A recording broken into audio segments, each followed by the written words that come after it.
Joe Rogan has been kind of flip-flopping in terms of his commentary on Trump. And I do think that, like, that's actually normal. Like, Trump, you're going to get good with the bad. You're going to get his, his unwavering support for Israel is going to turn some people off, going to turn some other people on. It's going to be, there's going to be all sorts of stuff that he does that makes people mad or doesn't make people mad. That's basically true of any president, unless you're like a total, like a true believer, like a sycophant, like a super fan. That's going to be true for everyone who's, that's going to be true for everyone that has like kind of normal political leanings. But Joe Rogan has given him a big amount of credit on his battle against these drug boats and the actual massive effect that it's had on the American population. And I want to show you these charts because it's actually bonkers. So we're going to get in after a super quick word from this video sponsor. Huge shout out to this video's sponsor, Europe. They banned this in 2022, not because it's dangerous, but because it works too dang well. Big Pharma is developing a $3,000 version of this, so they're trying to ban the cheaper version. Classic move. A Harvard clinical trial found that 1,000 milligrams of NMN daily safely increased NAD+ levels by up to 2 times. Researchers also observed reductions in fat mass, cholesterol, and blood pressure, confirming NMN's potential to reverse key markers of metabolic aging. Here's Professor David Sinclair from the Center for Biology of Aging at Harvard Medical School talking about it. Of the people that I know that look freakishly and unusually young for their age, that I have met in, say, the last 36 months, I cannot get over how many of them have told me that I'm on NAD and I'm on metformin. And I'm talking about everywhere from a gym to a golf course to a business meeting. And I'm talking about visually, shockingly looking young people. Mainly people in their 50s that look like they could be in their 30s or early 40s to me. So when you say NAD, do you believe in the IV therapy? Do you believe in the stuff you can inject with subcutaneously? Or are you speaking specifically about this precursor that you were referencing? Well, what I believe doesn't so much matter, but the scientific evidence points to taking a supplement every day, a gram of NMN, which is this precursor, stands for nicotinamide mononucleotide for the aficionados.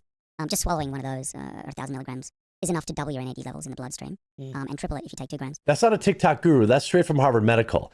That one dude who's not to be mentioned, the famous biohacker you've seen everywhere, he showed he reversed his biological age from 58 to 31. This Piranha Man move, yeah, that's his patented trick. Do you think they wanted you to have this for under $70 when it works so dang well? I think not.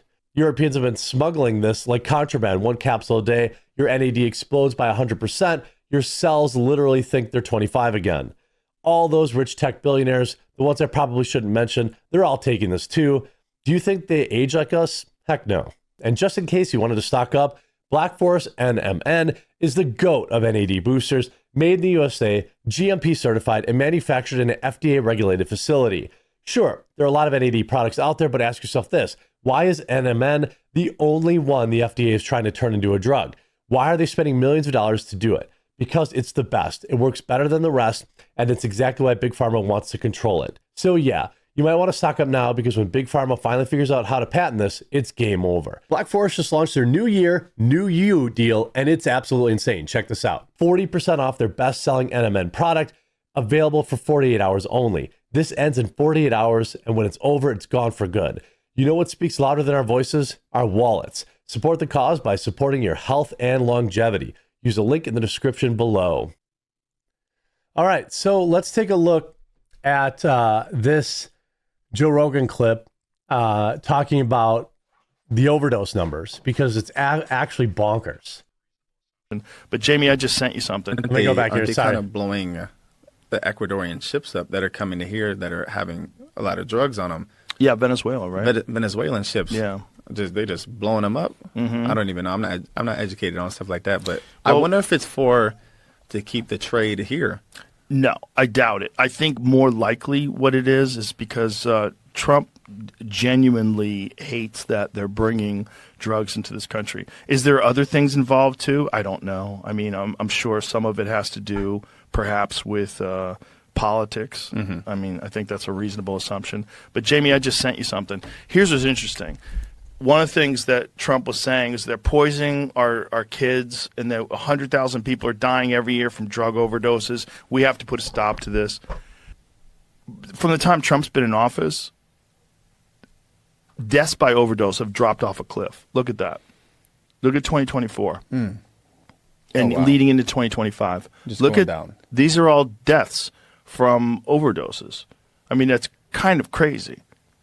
Like, look at that. From all drugs, which is the top one, look at that drop. I mean, that's crazy. Now, I actually found this chart. Here's the actual chart he's looking at. Here he says, from the JAMA Open Network. So on the top is all drugs. Then this is opioids, which is really basically the number one killer. You can see here by far and away. And then you had methamphetamine and coke. What's crazy is, so there's a couple of reasons why this is dropping. Yes, the Venezuelan boats thing is a thing, but that's also relatively new. I think people going back to church is a thing. I think people understanding how to handle opioid overdoses is also another thing. So what I mean is people knowing how to use the Narcan or Noxolone or whatever it's called, having that readily available has saved literally thousands of lives. You could say too, like, based on, if we look at 2024, okay, this is when it was at an all-time high. You could see the opioid epidemic really exploded in 2020 during the lockdowns. So 2020 just skyrockets, nearly doubles into 2022. A lot of people are just numbing the Biden years with opioids and then, dying. And then you see Trump gets in office, everyone gets off their opioids. I mean, it's plummeting. Now, it's not yet at, say, the 2020 levels, but it's actually down really bigly. The number percentage is actually 27% in just year over year. Drug overdose deaths fell by 27% last year, the largest one-year decline ever recorded. I'd say that's pretty huge. That's pretty bigly. There were 30,000 fewer drug overdoses in 2024 than the year before, the largest one-year decline ever recorded. Now, obviously, the election was in 2024, right? So, like, you can't give it all to Trump. Like, you can't give it all to Trump, but shutting down the borders, pretty big deal. Like, Trump really needs to push this, because I didn't even know about it. 80,000 people died from overdoses last year, according to Provisional Centers for Disease Control and Prevention data released Wednesday. That's down 27% from 110,000 in 2023. My guess is, okay, so that's 30,000. That's an entire pretty big city of people that didn't die due to opioid overdose.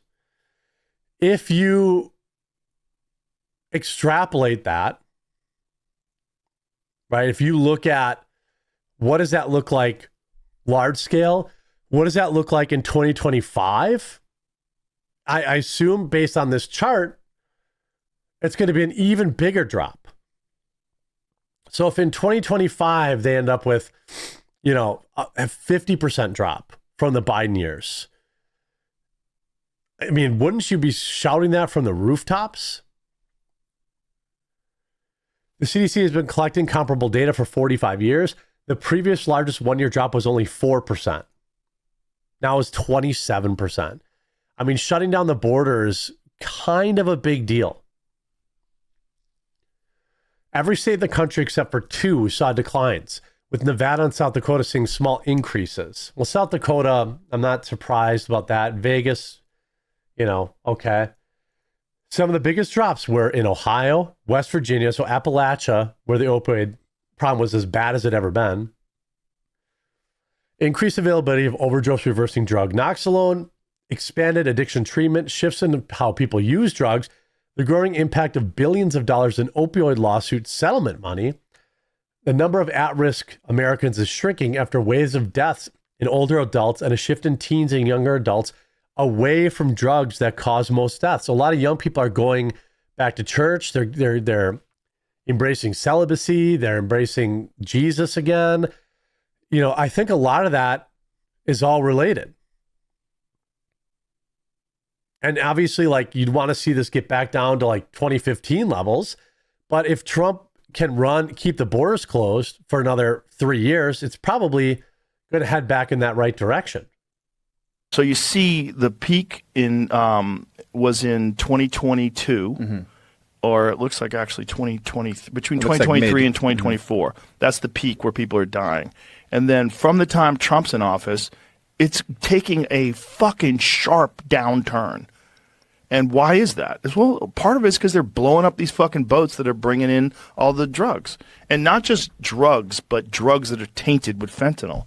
Fentanyl is terrible. Terrible. Because a little piece can kill you. Exactly. It's smaller than a penny and you're dead. And people are snorting lines of it. And they don't even know what's in there. And the cartel, they're buying, they're taking shitty drugs and mixing it with fentanyl so it has an effect. It's crazy. And people are getting it from what they think is a Xanax, and it's not a Xanax. It's fake, and it's got fentanyl in it, and they're dying from that. They're dying from coke. It's actually like a crazy thing for a drug dealer, like to be killing your customers. It's actually bonkers. But this is actually, U.S. military says 5 killed in latest strike on alleged drug boats. This is happening now. This is not affecting the opioid overdoses that happened over the past year. But shutting down the border, blowing up these drug boats, making more people aware of the dangers of, it's just a line of coke. Well, it's a little different nowadays. I think Trump could really be advertising this. And I think he could really probably get these numbers down 50%. They'll probably be down close to 50% since 2022 by the midterms. And he should be really running on this. Because people need to, 100,000 Americans a year dying from pills is crazy. So, congratulations to Trump on that. I think obviously there's some other factors that were, trending it downwards on its own, but still very, very good. And he should definitely champion this. Let me know what you think in the comment section down below, and we'll talk to you again real soon.